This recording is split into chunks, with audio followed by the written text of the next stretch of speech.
Welcome to the FlexPoint Fireside Chat, where we discuss navigating the critical inflection points of business and life. In this episode, Steve Abernathy and Michael Daehne share their wisdom on leadership, key differentiators in transformation, and change management.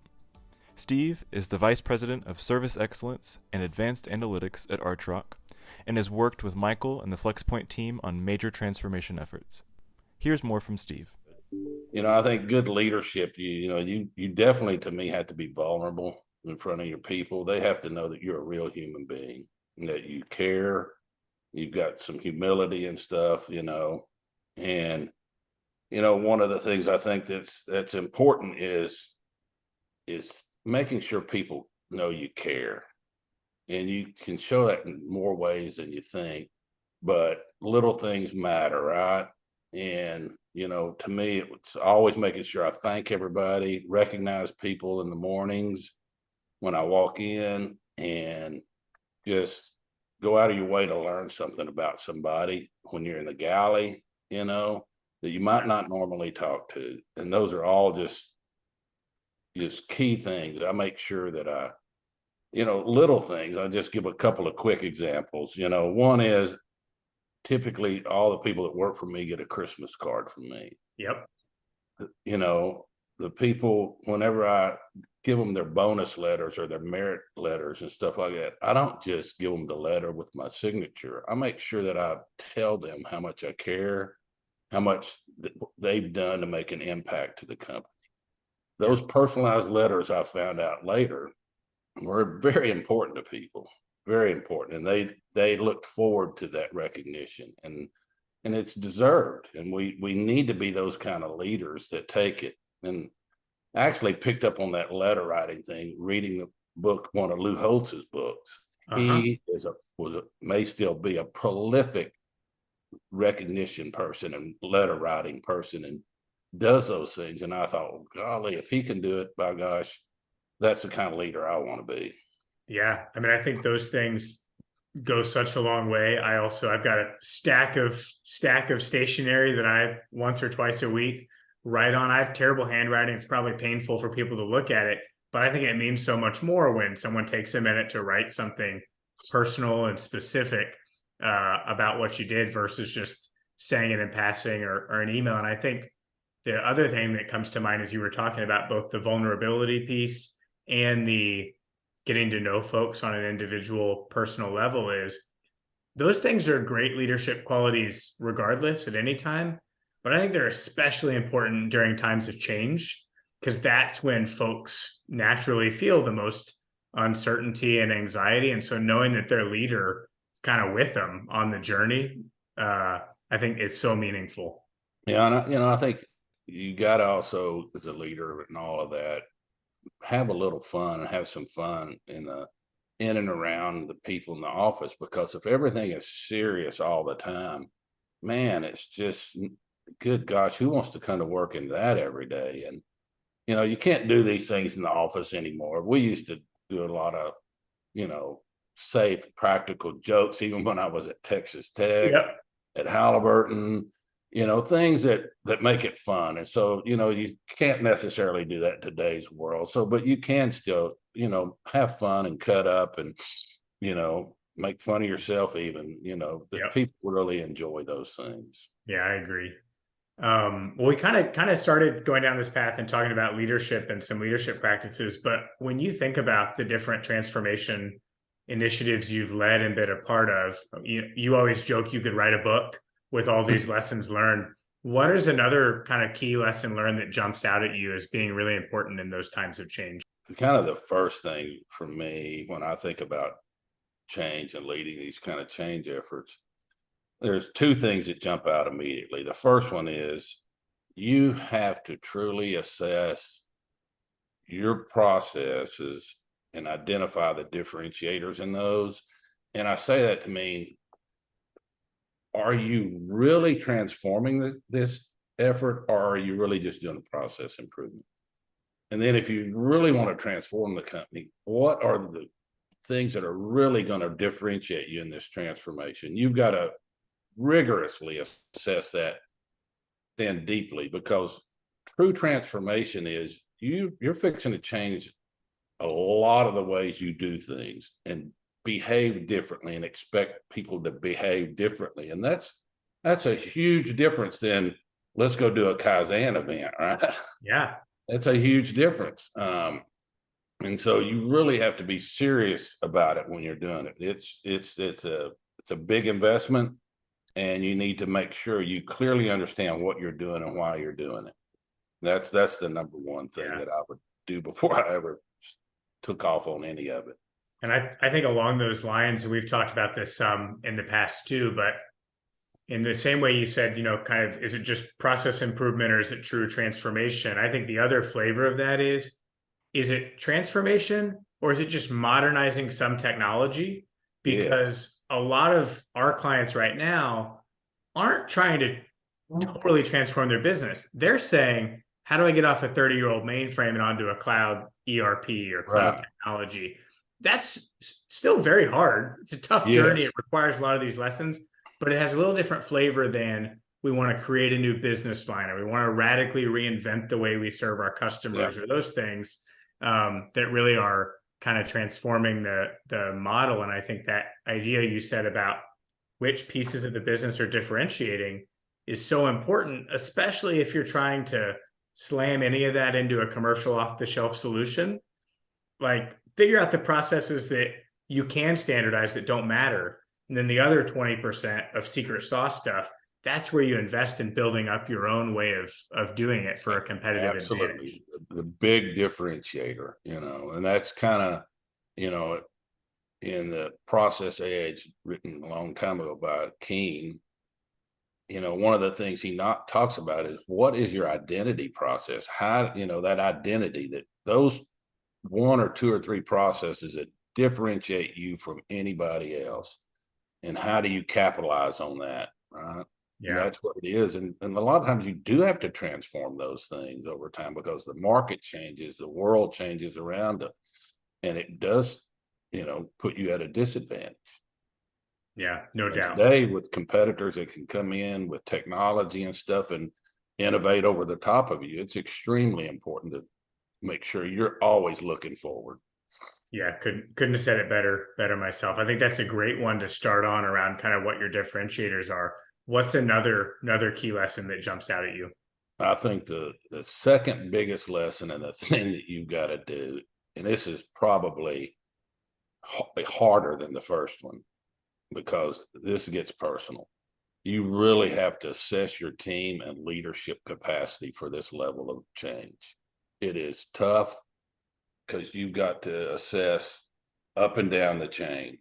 If you're the CEO, you got to be assessing your executive team's ability to change.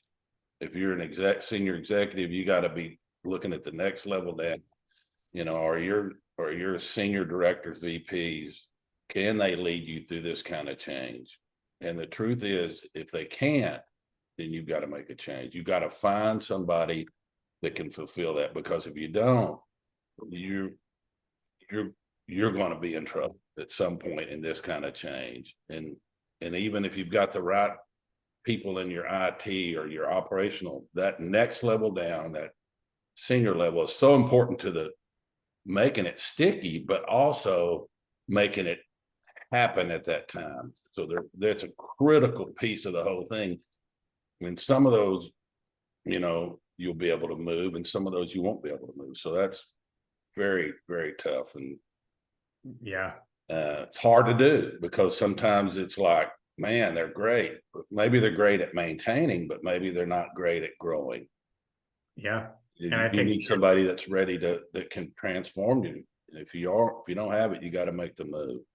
Agreed. And you hit the nail on the head. That's a really tough part of it, because most organizations don't start out saying, I want to do a talent management assessment. They start out saying, I need to fix my processes or increase my gross margin or implement this new technology. And it quickly becomes, to do that, you need to have the right team in place at the highest level and driving it. And I can say this as the consultant, no matter how good the consultants or partners you bring in are, if you don't have the right core team internally, you're not setting yourself up for success. Right. And you don't have to go very far down this path, realize we don't have the right person here. We don't have the right person there. Yep. Can you get somebody there? Sometimes you can, but not always, you know, and because sometimes maybe it is just change and helping them move down that change curve. But a lot of times is if they don't come with the skill set and they don't have that mental aptitude for what you're really trying to do, they're not going to get there. You're just never going to get them there. Yeah, it's an uphill climb. And I think that the one other piece of this that I think we've seen, and I think your organization did this and has done this exceptionally well, is not only do you have the right people, but are you willing to put some of your best people on the transformation project instead of saying, I have to protect them, I need them for their day job, but really being able to say, hey, who are the right mix of folks to drive this change?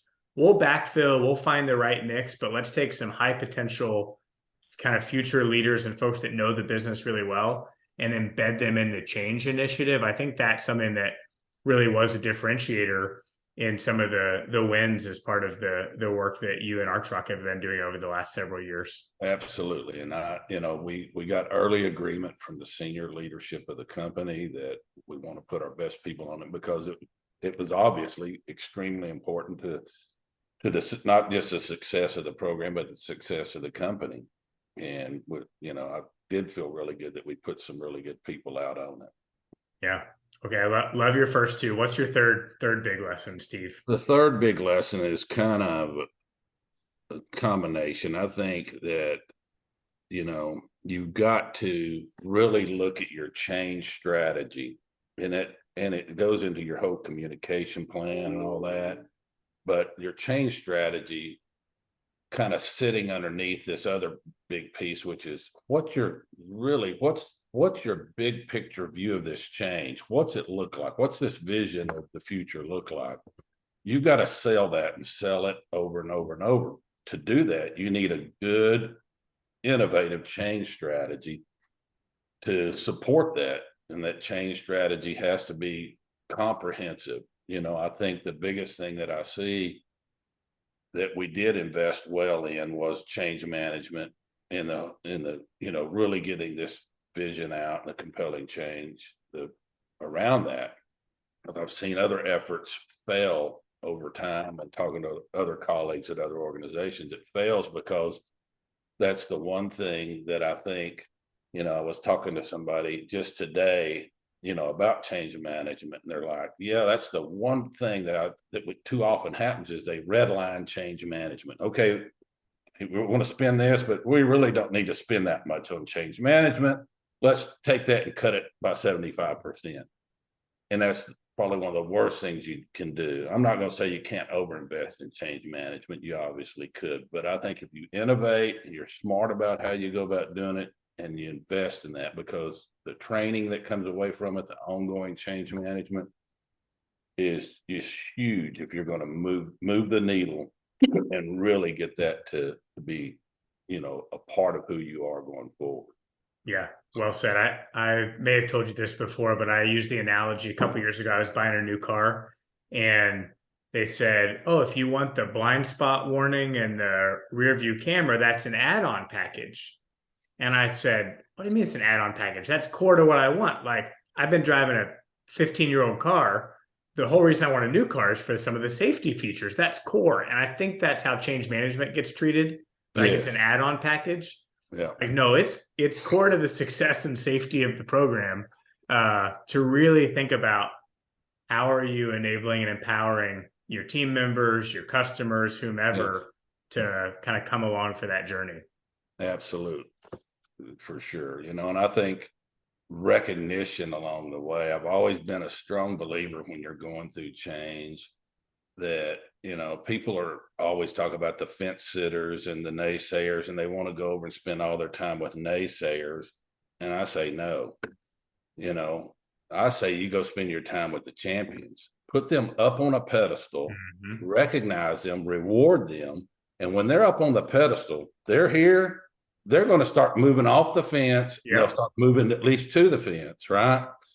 And that's what you got to do, because you can waste so much energy on naysayers, right? And if you know where they're at and they're in that bucket, you start moving these over here. They're recognized for it. They're rewarded for it. People will start moving because they're like, that's where the North Star is now. We got to move. And that's what's going to happen. So don't overly invest in trying to convince naysayers. Move them one direction or the other. Yeah, no, I think that is so spot on. And, it's all human nature. I mean, I always joke that probably you're the same way. If I weren't doing this, I might have ended up as a psychology major diagnosing why people do and act and think the way they think. I think that's all true. And in this kind of work too, is everyone's human and trying to navigate change on their own and figure out what it means for them and the good, the bad, the ugly of it. And I think sometimes we lose sight of that when we're so focused on a project plan or the technology or whatever that kind of may mask that underlying piece. Yep, for sure. Any other big lessons you wanted to highlight? I think the last big one that I would highlight really is around choosing the right partners to work with.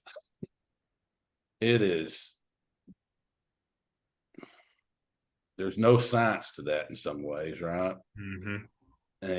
And part of me historically is went through some rigorous assessments, ways to think about choosing the right partners. And part of it is also, you call it gut feel, but if you don't feel as you're going through this and you kind of made the scientific assessment of it, that you have chemistry, especially if they're not giving you the program leaders, the ones that are going to be up front, you don't feel chemistry with this organization, run.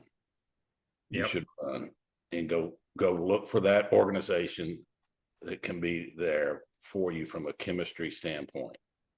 And too often organizations also look at, well, you hate to say it, they're right near the bottom and I think they can do it on price and everything else and it's just so tempting to just jump right in that part, right? But you really didn't feel the chemistry. You didn't really feel like it was there, but it was just tempting that they had kind of checked all the boxes. So choosing your partners wisely is so important, right? Yeah.